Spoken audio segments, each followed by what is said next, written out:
Welcome to lecture 2. In this lecture, we will briefly discuss about the construction of a synchronous machine.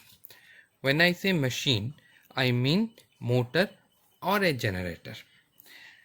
Now, in the first figure, it shows a construction in which the rotating member is the member that is inside. This one is the rotating member. The rotating member is the armature and the stationary member is the field. In this diagram, you can see that this is my rotor. I'll write it like this. This is my rotor. This is my rotor and this is my stator. This is my stator, and in between stator and rotor, this is the air gap. This is the air gap. This is the air gap. Now, this is one possible construction of a synchronous machine. That is, the field is the stator and the armature is the rotor. Another possible construction for the same machine is shown below. Here, this is my rotor. The rotor is always inside. This is the rotor and the outer member is the stator. The difference is that here the outer member is the armature. That is, armature is the member in which three-phase windings are there. So here you can see that the three-phase winding are in the rotor. So this is my armature. Here the three-phase winding is on the stator. So this is the armature. Here the armature is stator and the rotor is the field. In both way the machine can work. And both of them are the same principle applies to both of them. In as far as analysis is concerned or mathematics is concerned, there is no difference. Now the difference lies in the construction. The second one, that is this construction, has some advantage over this one, and that's why most of the machine are made like this. Barring few exception, you can always say that synchronous machine invariably have this construction. This construction means the three-phase winding is the stator and the field is the rotor. Now what is this field? This field is an electromagnet which produces a magnetic field, and the winding rotates around this magnetic field and it produces a induced EMF. In last class we have seen how EMF is induced. We've seen that when a conductor rotates around a magnetic field, it produces an induced EMF. So this rotor produces this magnetic field and this winding rotates. Now, what are the advantage of this? Let's see one by one. Here you can see that there are three windings in this. So this is a rotating member. So if you want to connect it to an external circuit which is stationary, you will require a slip ring arrangement. Now what is a slip ring arrangement? Before that, let's see about the stator. The stator is a DC supply. The stator is a DC supply. So we will take a DC source and connect it to the stator like this.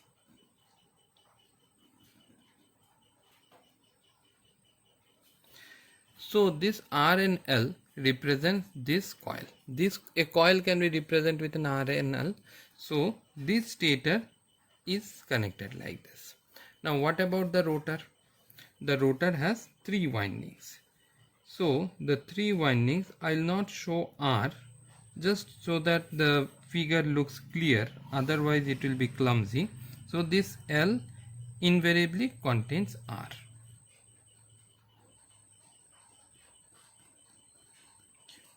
Now we cannot directly connect it.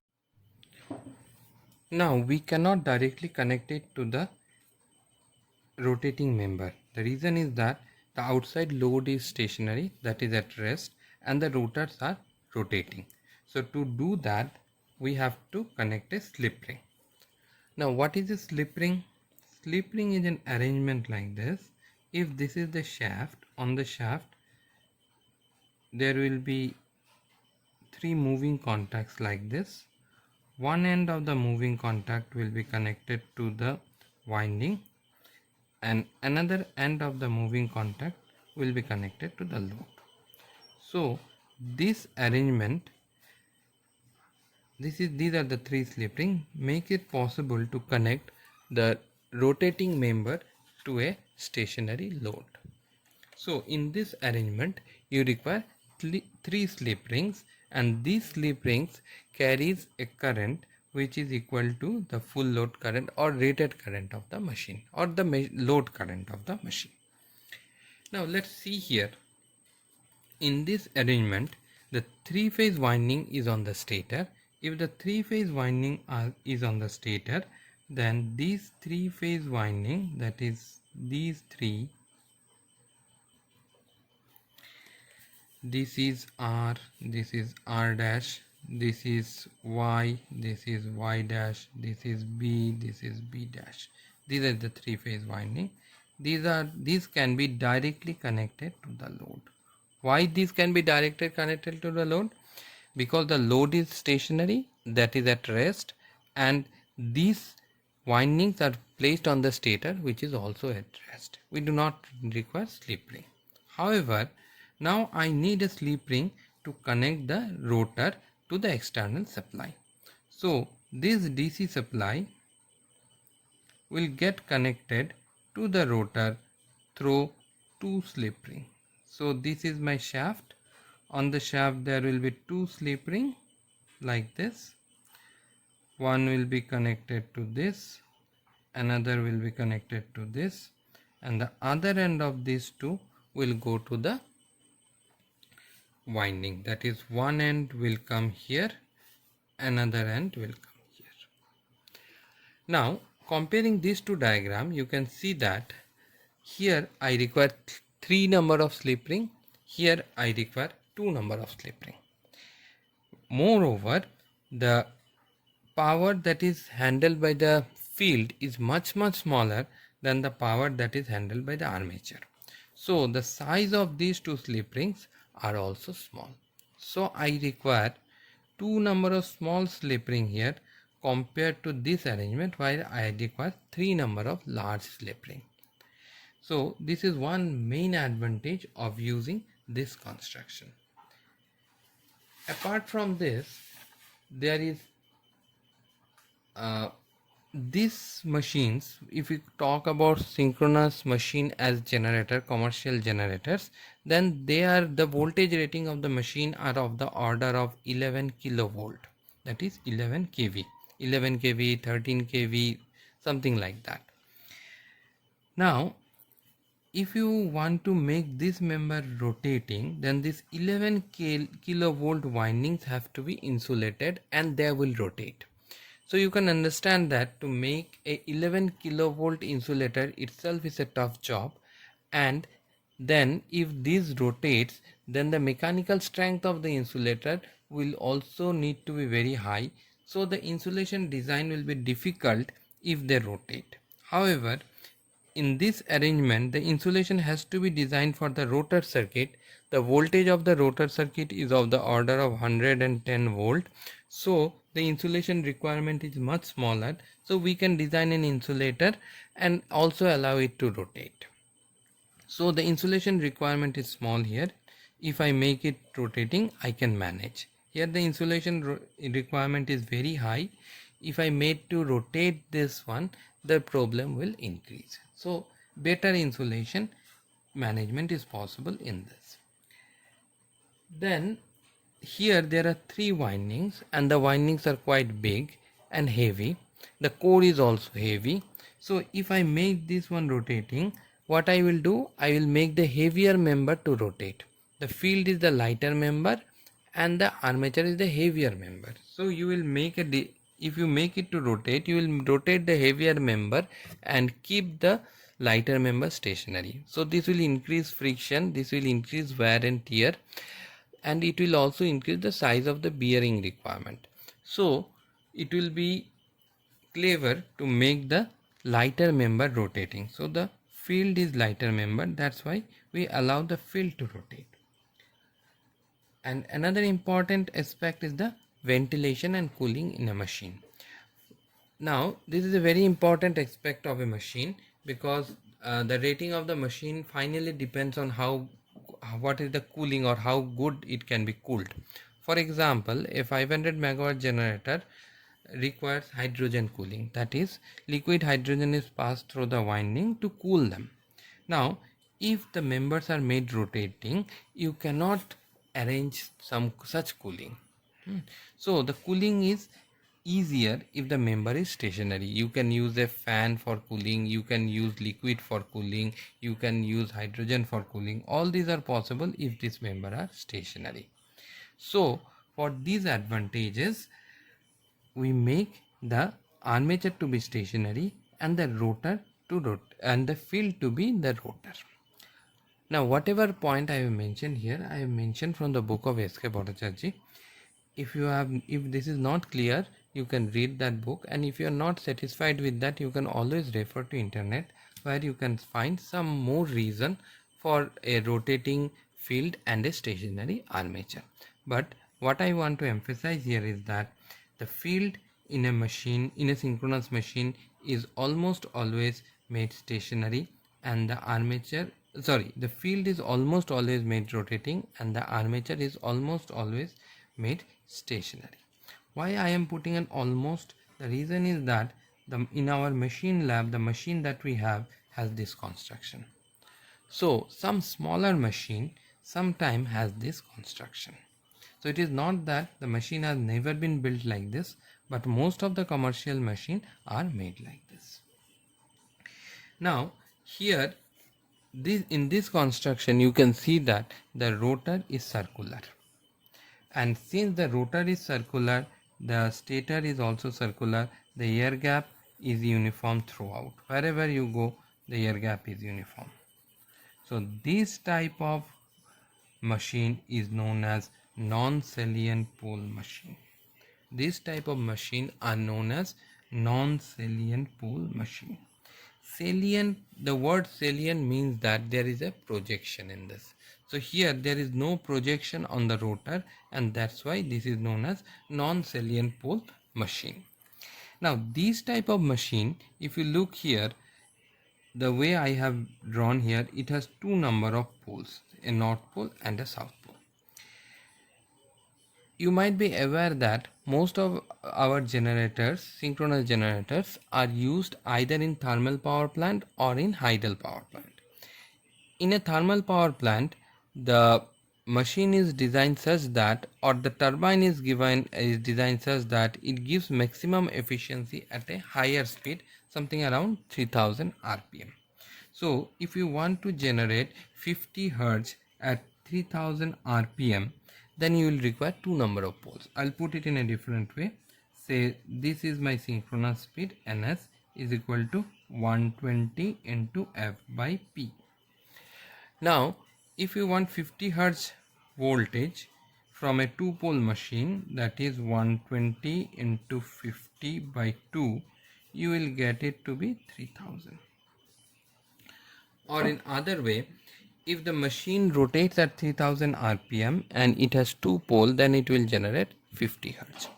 So since the thermal turbines are designed to operate at higher speed, we prefer a lower number of poles, and the smallest number of pole possible is 2. So a thermal power plant has a machine with two poles. So there we use a circular rotor like this, and we call this construction as non-salient pole machine.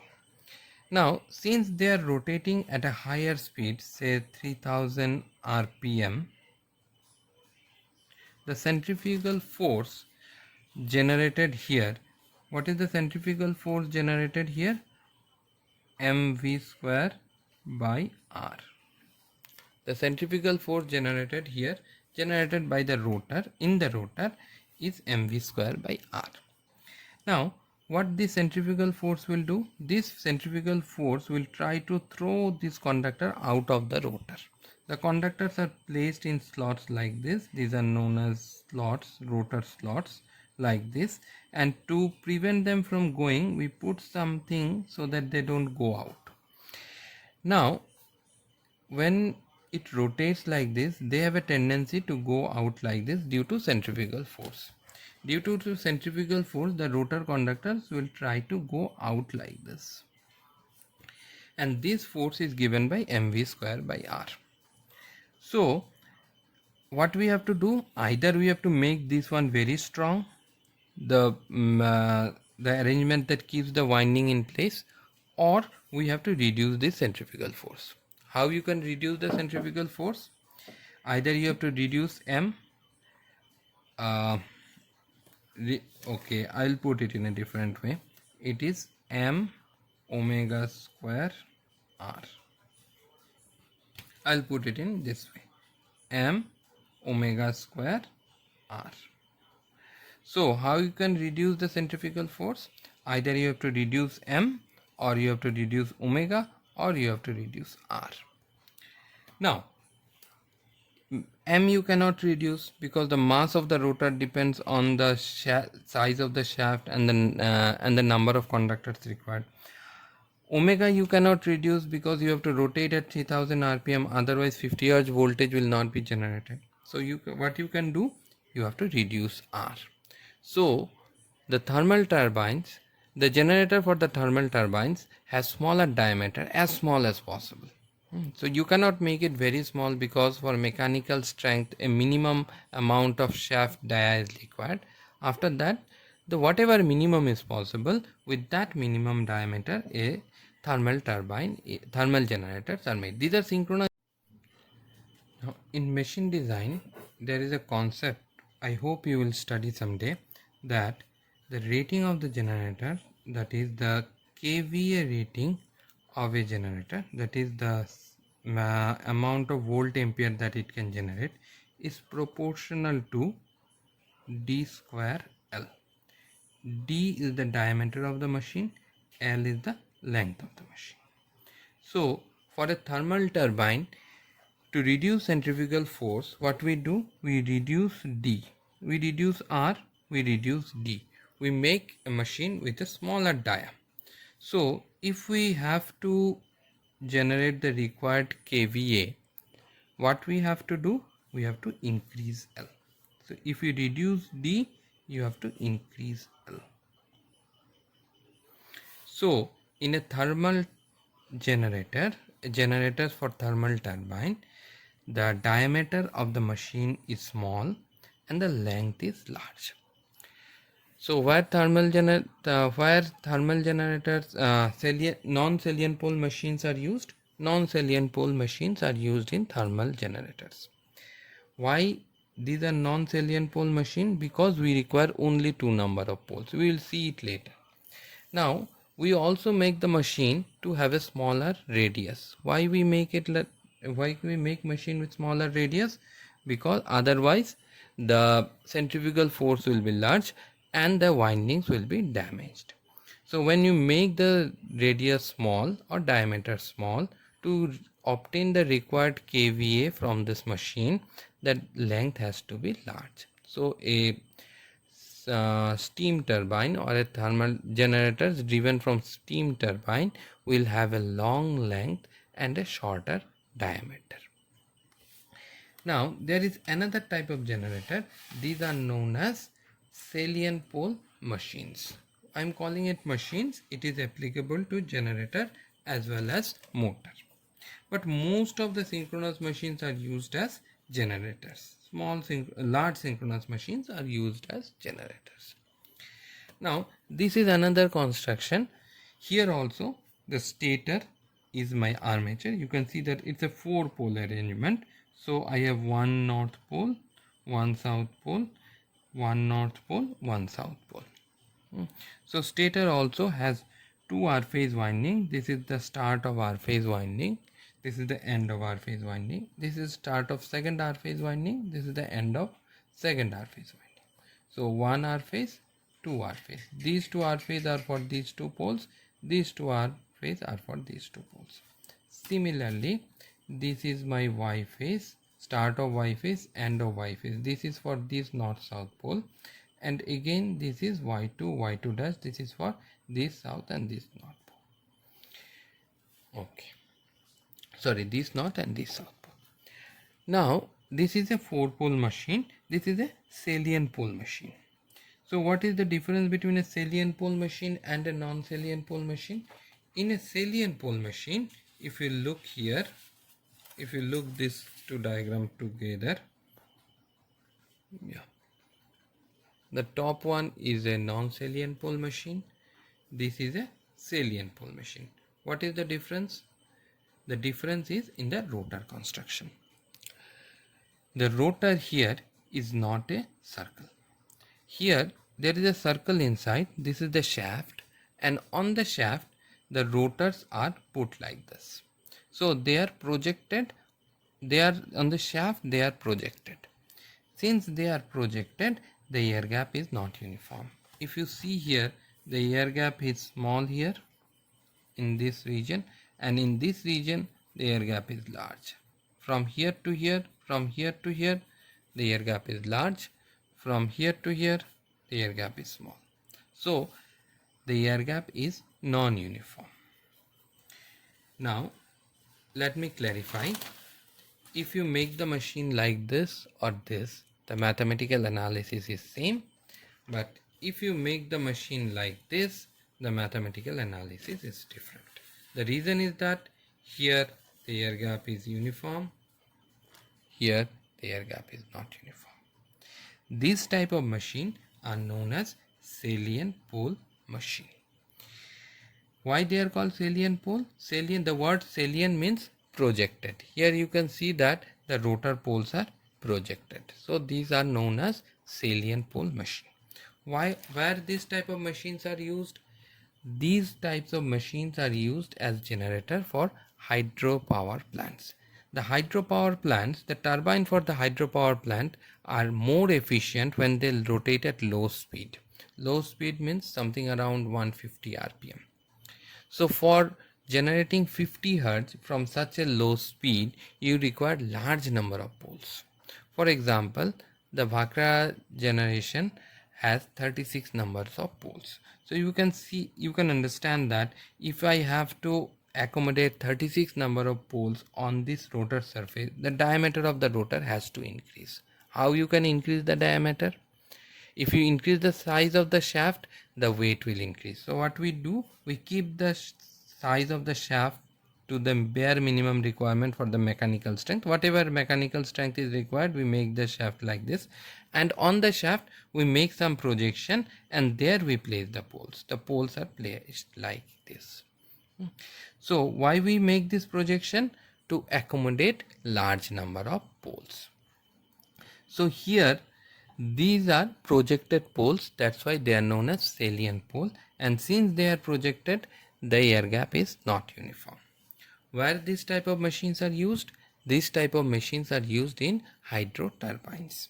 Why these are used in hydro turbines? Because hydro turbines are more efficient at low speed.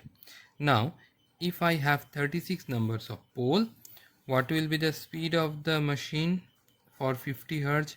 Ns will be equal to 120 into 50 by 36. So you can find that the speed of the machine is much smaller here. Now again in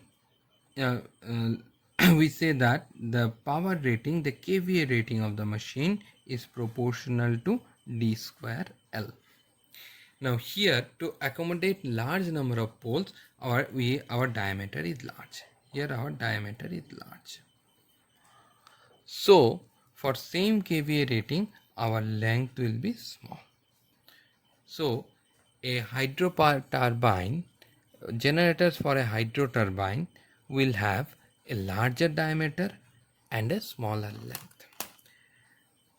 Just to share an experience, when I visited a hydropower plant, I was very excited to see the generator, but to my surprise I found that the diameter, actually there was a building and the whole building was nothing but the top of the hydro turbine. So the diameter is as good as a building. So the diameter, you can think that the diameter of a hydro turbine is as good as a big building. So the diameter is quite large in a hydro turbine and the length is small. Length is small doesn't mean 1 meter, 2 meter. That is also at least 10 meters, or if not 10 meters, 5 meters. So we will finish our discussion here. What we have discussed in this class is on a construction. There are two possible construction on a synchronous machine. In one construction, the armature is on the state rotor and the field is on the stator. This construction is not used generally. The construction that is used is the armature is on the stator and the field is on the rotor. In this construction, there are two possibilities. One with a uniform air gap. This is known as non-salient pole machine, and another with a non-uniform air gap like this. This is known as salient pole machine. Salient pole machines are used in hydro turbine. Used in hydro power plant. These are low speed turbines, so we require large number of poles, so these are salient poles. Since the diameter is large, the length of this machine will be small. Non-salient pole machines are used in thermal power plants. They rotate at maximum possible speed, that is something at around 3000 rpm for 50 Hz, and to reduce the centrifugal force, the radius is kept small. Since the radius is kept small, the diameter of this machine is small. As a result, the length of the machine is large. Thank you.